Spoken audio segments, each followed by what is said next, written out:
Good evening everyone. सो बात कर लेते हैं मार्केट ने आज कैसे काम किया, हमने क्या डिस्कशंस किए थे। हमने जो डिस्कस किया था वो कोई काम का था नहीं, क्योंकि मार्केट ऑलरेडी इतनी ज़्यादा नीचे खुली। हमने ये इस पॉइंट के नीचे सेलिंग का प्लान किया था। मार्केट खुली जा रही है अगर 350-400 पॉइंट डाउन, और उसके बाद आप सोचोगे कि फिर उसके बाद ये सिंगल कैंडल इतनी बड़ी बन जाने के बाद आप कहाँ पे सेलिंग करोगे, क्या करोगे, नहीं पता, क्योंकि ऑलरेडी यहाँ पे गैप पेंडिंग है। इसके यहाँ से ऊपर जा सकती थी, और यहाँ पे जब इतनी बड़ी रेंज है तो यहाँ पे आप यहाँ पे सपोर्ट भी ले सकती थी। इसके नीचे जब टूटी तो एक सिंगल कैंडल में पूरा मूव हो गया, उसके बाद रेंज में रह गया, तो आपको ट्रेड प्रॉपर्ली कहीं मिला ही नहीं। एंड यहाँ पे भी अगर ये रेजिस्टेंस से कोई ले सकता था, मतलब इतने गैप डाउन के बाद आप, पहला बात तो ऐसे दो बड़ी कैंडल बनने के बाद आप यहाँ पे रेजिस्टेंस पे लो, ये बहुत ही रिस्की ट्रेड होता है। तो मैंने तो कुछ नहीं किया, trust me, I just watch the market. मैंने वॉच किया सिर्फ मार्केट को आज के दिन बैठ के, एंड मुझे कोई इशू नहीं है, क्योंकि ऐसा मूव महीने, 2 महीने, 3 महीने में एक बार आता है, और मैं एक बार के लिए ट्रेड नहीं करता, मुझे रोज़ करना है, राइट। रोज़ ट्रेडिंग होती है, इंट्राडे ट्रेडिंग करते हैं, तो मुझे जितना पॉइंट्स चाहिए होता है मैं उतना वैसे ही करता हूँ। मुझे ये इसमें नहीं घुसना था, नहीं घुसा, डिसिप्लिन है ख़त्म। इतने ओवरसोल्ड में मैं नहीं घुसूँगा, ठीक है। तो बहुत बेसिक है। और मेनली ये हुआ बैंक निफ्टी लेड। आप अगर देखोगे मिड कैप में उतनी फॉल नहीं आई है, ठीक है। ब्रॉडर मार्केट अभी भी फॉल नहीं दी है इतना, ये सिर्फ HDFC बैंक और बैंक निफ्टी का काम है, ठीक है। IT आप देखो ऊपर था, मिड कैप में थोड़ा बहुत ही कम सेलिंग आई, मतलब ऑब्वियसली इतने बड़े गैप डाउन की वजह से, इतने बड़े इंडेक्स की वजह से, फॉल की वजह से थोड़ा बहुत इफेक्ट तो आएगा ही, बट बहुत कम। नहीं तो मिड कैप, अगर जनरल सेलिंग होती ना तो मिड कैप सबसे ज़्यादा टूटता, ठीक है। तो ये एक एक्सपायरी लेड ज़्यादा हो गया, क्योंकि एक तो बैंक के रिजल्ट की वजह से ऐसे ही गिरा, और उसके बाद एक्सपायरी लेड और हो गया। कोई भी ऐसा स्टॉक 8-8.5% रिजल्ट की वजह से गिर जाए, ऐसा बहुत ही कम देखा गया है, ठीक है। तो मतलब नहीं पता, ये सेलिंग मतलब लगी नहीं कि ये सेलिंग में मुझे घुसना चाहिए डिसिप्लिन के हिसाब से, इसलिए मैं नहीं घुसा, ठीक है। 700 पॉइंट की कैंडल, फर्स्ट कैंडल ही 700 पॉइंट की यहाँ पे बैंक निफ्टी ने बना दी। उसके बाद आप क्या ट्रेड करोगे, कहाँ हाई लगाओगे, कहाँ लो लगाओगे। और जब यहाँ पे कंसोलिडेट करके इस ब्रेकडाउन को प्ले करने का सोचो, तो ऐसी बड़ी कैंडल पटक दी कि आप कहाँ ही लोगे। फिर आपका स्टॉप लॉस इतना बड़ा हो जा रहा है। तो आप कोई भी ट्रेड लेते हो तो आप पहले देखो आपका स्टॉप लॉस कितना है। आपका स्टॉप लॉस छोटा होना चाहिए। आपका स्टॉप लॉस इतना बड़ा है, यहाँ पे आपका स्टॉप लॉस आपका इतना बड़ा हो गया, आपके रिवॉर्ड यहाँ पे सपोर्ट तक इतना सा है, तो ये आपका स्टॉप लॉस, ये आपका रिवॉर्ड, तो ये आप लोगे क्या। और इसके नीचे आप कौन बैठ के सोच रहा है, इतना पॉइंट फॉलो होने के बाद यहाँ से एक सपोर्ट ही एक्सपेक्ट करोगे, राइट। तो आपका टारगेट तो यहीं पे पहला आएगा, तो रिस्क रिवॉर्ड भी नहीं बैठ रहा था। और इसको जब तोड़ा तो भी इतनी बड़ी कैंडल से तोड़ दिया, उसके बाद देखो कुछ नहीं, दिन भर कंसोलिडेशन, उसके बाद धीरे धीरे फिर नीचे। तो बहुत ही ये एक्सपायरी लेड मूव था। अब देखो क्या हो सकता है। मैं ये नहीं कह रहा कि मार्केट में एकदम बुलिश हो जाऊं, मेरे लिए सिंपल है, सेल ऑन राइज करेंगे, ठीक है। बहुत ज़्यादा मतलब लगातार फॉल में नहीं घुसेंगे। अगर मार्केट को मौका देना होगा तो सेल ऑन राइज में देगी। अगर मार्केट को गिरना है और तो मार्केट आपको मौका नहीं देना चाहे तो मार्केट फिर एक गैप डाउन खोल देगी, ठीक है। अब देखो यहाँ पे ये 21,500 और 450, ये एक सपोर्ट रेंज था, ठीक है, सपोर्ट जोन था काफ़ी दिनों से। आपको दिखा दूँ ये, ठीक है, ये देखो ये जगह एक सपोर्ट जोन है, राइट। अगर मार्केट फ्लैट वाइट खुल जाती है ना तो इसको मार्केट तोड़ नहीं पाएगी, ठीक है, इसको मार्केट तोड़ नहीं पाएगी।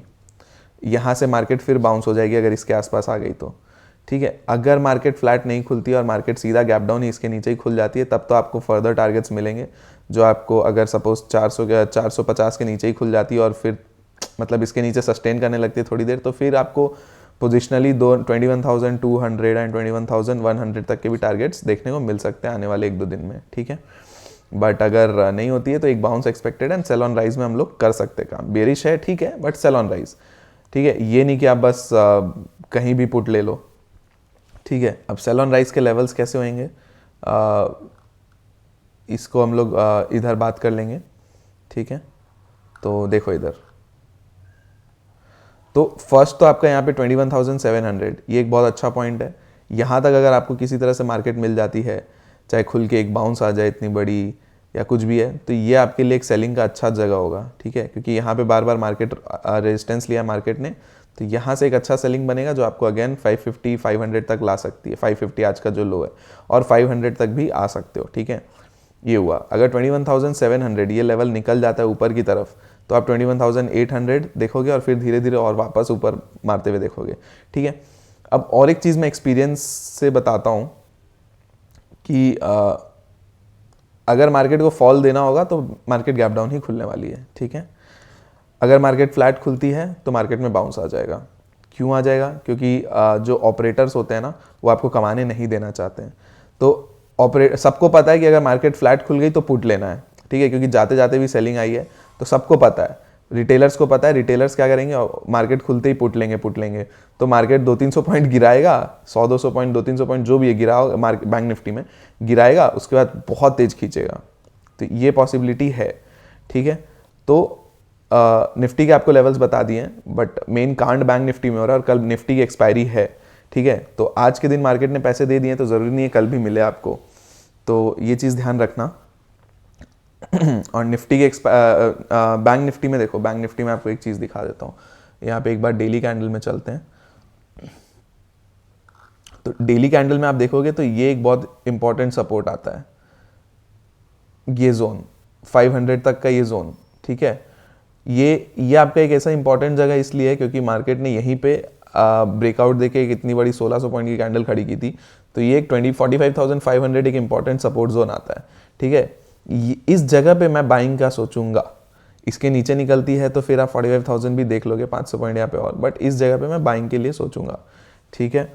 लेकिन इधर तक आना भी चाहिए। अगर मार्केट खुलती ही फ्लैट है तो मार्केट हो सकता है, देखो सपोर्ट पे बंद हुई है 46,000 के आसपास, राइट। तो हो सकता है मार्केट 45,900 के आसपास आए, 900-850 के आसपास आए और फिर खींचे। तो आपको ये 46,000 का लेवल याद रखना है, ठीक है। मार्केट नीचे जाके अगर अगेन इसको ब्रेक करके ऊपर जा रही है ना तो यहाँ पे फिर खिंच जाएगा। ये भी ध्यान रखना।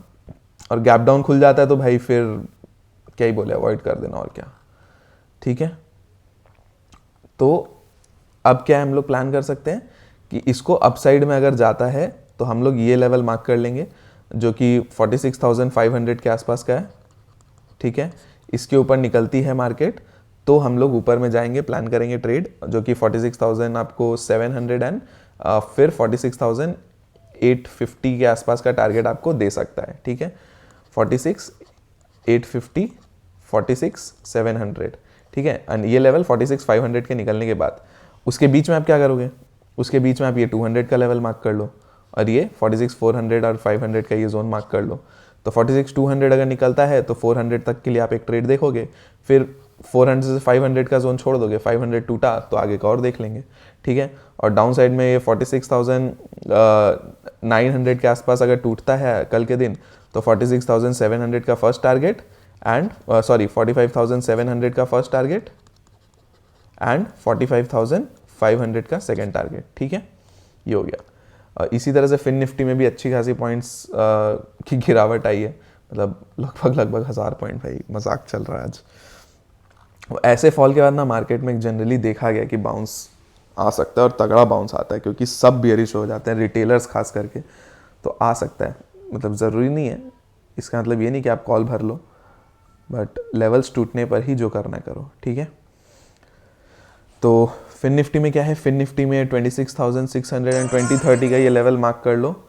इसके ऊपर मार्केट निकलता है तो ये क्या लेवल निकल के आ रहा है अपने देख लेते हैं एक बार, 630। तो 20,630 इसके ऊपर अगर निकलता है तो हम लोग 20,700 देखेंगे और उसके बाद 750 एंड 800 भी धीरे धीरे देख लेंगे। ये लेवल क्या है एक बार देख लेते हैं, 740। तो 740 और 800 तक भी हम लोग देख सकते हैं, ठीक है। फिन निफ्टी में आपका मेजर सपोर्ट या सपोर्ट देख लेते हैं एक बार वन डे के चार्ट पे जाके। तो फिन निफ्टी में मेजर सपोर्ट मतलब सपोर्ट के आसपास ही आके मार्केट ने एक रेजिस्टेंस लिया है, ठीक है। 486 से एक 428 तक का एक रेजिस्टेंस लास्ट में जाते जाते यहाँ सपोर्ट से ही लिया है मार्केट ने, ठीक है। तो चलिए फिर वही है, समझ में आ गया है। तो वही लेवल्स है जो हमने डिस्कस किया था।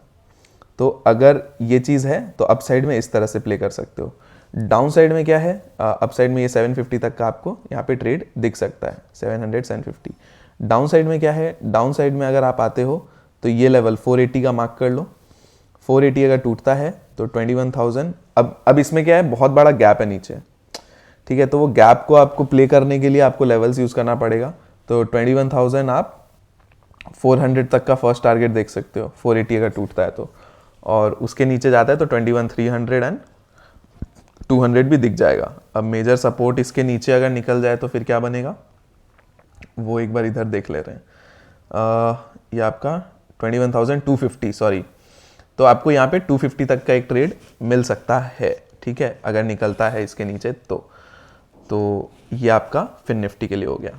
अब अगर गैप डाउन ही खुल जाता है और यहाँ से सपोर्ट खा जाता है तो वो भी प्ले कर सकते हो आप। तो ये सब है, ज़्यादा दिमाग लगाना नहीं है। अगर बहुत ज़्यादा गैप डाउन हो, कुछ समझ में नहीं आया तो कुछ मत करो, कोई दिक्कत नहीं है। 1-2 दिन इसको चहल पहल कर लेने दो, उसके बाद अपने जब प्राइस एक्शन बनने लगेगा तो देख लेंगे, ठीक है। और कुछ अगर लगेगा मुझे तो मैं अपडेट कर दूंगा, अगर मुझे कुछ नहीं लगेगा, कुछ नहीं करना है तो मैं कुछ नहीं बोलूँगा। टेलीग्राम पे मैं अपडेट कर दिया करता हूँ, ठीक है। तो टेलीग्राम आप चैनल ज्वाइन करके चल सकते हो, ठीक है। और इसके बाद लिंक डिस्क्रिप्शन में है। और आज के लिए इतना ही है, बाकी हम लोग कल डिस्कस कर लेंगे। पसंद आया तो आप सब्सक्राइब करना कंसिडर कर सकते हो, लाइक कर सकते हो वीडियो का, एंड चैनल को शेयर करके चल सकते हो, ठीक है। Thank you so much, bye bye.